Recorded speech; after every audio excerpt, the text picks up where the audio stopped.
الرحمن علم القرآن خلق الإنسان علمه البيان الشمس والقمر بحسبان والنجم والشجر يسجدان والسماء رفعها ووضع الميزان ألا تطغوا في الميزان وأقيموا الوزن بالقسط ولا تخسروا الميزان والأرض وضعها للأنام فيها فاكهة والنخل ذات الأكمام والحب ذو العصف والريحان فبأي آلاء ربكما تكذبان خلق الإنسان من صلصال كالفخار وخلق الجان من مارج من نار فبأي آلاء ربكما تكذبان رب المشركين ورب المغربين فبأي آلاء ربكما تكذبان مرج البحرين يلتقيان بينهما برزخ لا يبغيان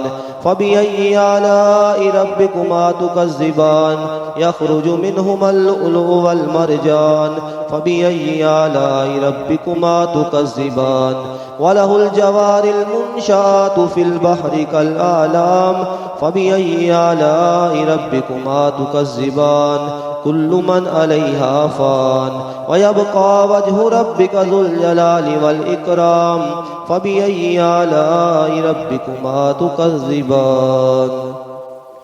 يسأله من في السماوات والأرض كل يوم هو في شأن فبأي آلاء ربكما تكذبان سنفرغ لكم أيها الثقلان فبأي آلاء ربكما تكذبان يا معشر الجن والإنس إن استطعتم أن تنفذوا من أقطار السماوات والأرض فانفذوا لا تنفذون إلا بسلطان فبأي آلاء ربكما تكذبان يرسل عليكما شواظ من نار ونحاس فلا تنتصران فبأي آلاء ربكما تكذبان فإذا انشقت السماء فكانت وردة كالدهان فبأي آلاء ربكما تكذبان فيومئذ لا يسأل عن ذنبه إنس ولا جان فبأي آلاء ربكما تكذبان يعرف المجرمون بسيماهم فيؤخذ بالنواسي والأقدام فبأي آلاء ربكما تكذبان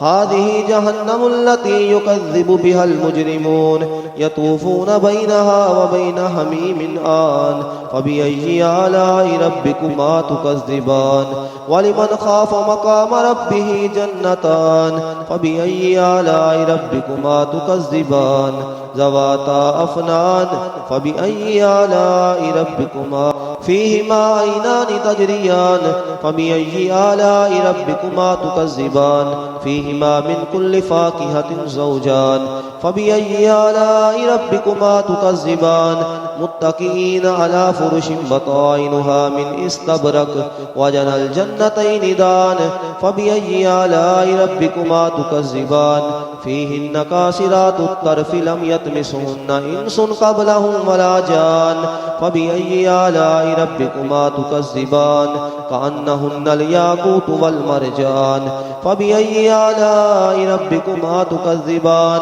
هل جزاء الإحسان إلا الإحسان فبأي آلاء ربكما تكذبان ومن دونهما جنتان فبأي آلاء ربكما تكذبان مدهامتان فبأي آلاء ربكما تكذبان فيهما عينان نضاختان فبأي آلاء ربكما تكذبان فيهما فاكهة ونخل ورمان فبأي آلاء ربكما تكذبان فيهن خيرات حسان فبأي آلاء ربكما تكذبان حور مقصورات في الخيام فبأي آلاء ربكما تكذبان لم يطمثهن إنس قبلهم ولا جان فبأي آلاء ربكما تكذبان متكئين على رفرف خضر وعبقري حسان فبأي آلاء ربكما تكذبان تبارك اسم ربك ذي الجلال والإكرام.